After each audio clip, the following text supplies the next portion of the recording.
त्र्यंबकेश्वर या मार्गावर खासगी बस दरीत कोसळलेली आहे। जव्हार त्र्यंबकेश्वर या मार्गावर ही बस कोसळली आहे। या बस कोसळल्यामुळे 4 जणांचा मृत्यू झाल्याची माहिती मिळते आहे। 44 जण जखमी आहेत। पालघर जिल्ह्यातील मोरचुंडी या गावाजवळची ही घटना आहे। तोरंगणा या घाटात पालघरला येत असताना खासगी बस 25 फूट दरीत कोसळलेली आहे। 45 व्यक्ती एकूण या बसमध्ये होते।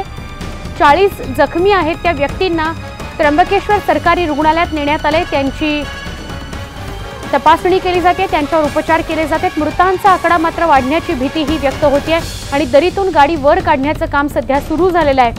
आमचे प्रतिनिधी विजय राऊत यांच्याकडून अधिक माहिती घेणार आहोत। विजय, किती वाजताच्या दरम्यान हा सगळा प्रकार घडलाय? आत्ताची काय अपडेट माहिती आहे? नक्कीच वर्ण हा 300 आहे। जवळपास जव्हारवरनं त्र्यंबक साईडला असताना मोरचुंडी या ठिकाणी जो घाट आहे त्या घाटामध्ये ही बस प्रायव्हेट लक्झरी बस आहे ती कोसळलेली आहे। सध्या बस बाहेर काढण्याचे काम सुरू आहे। जवळपास 4 लोकांचं या ठिकाणी मृत्यू झाल्याची माहिती ज्या प्राथमिकते समोर येते आणि जवळपास 44 लोक या ठिकाणी जखमी झालेले आहे। बस जी आहे खासगी बस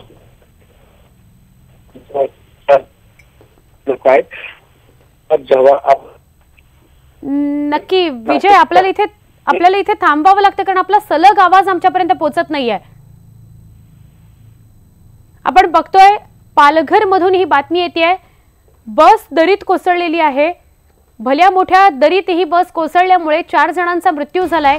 40 जण जखमी असल्याची माहिती मिळते। मृतांचा आकडा वाढूही शकतोय असं कळतंय। जव्हार त्र्यंबक मार्गावर तोरंगणा या घाटामध्ये हा भीषण अपघात झालेला आहे।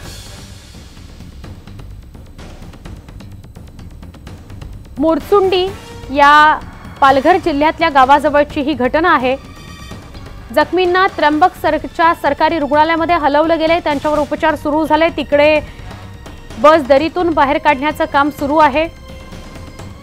भीषण भयंकर असा हा अपघात आहे।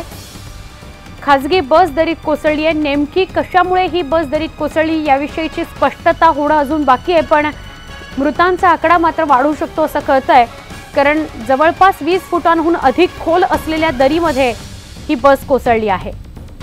तोरंगणा या घाटात ही घटना घडली आहे। पालघर जवळच्या मोरचुंडी गावाजवळचा हा प्रकार आहे।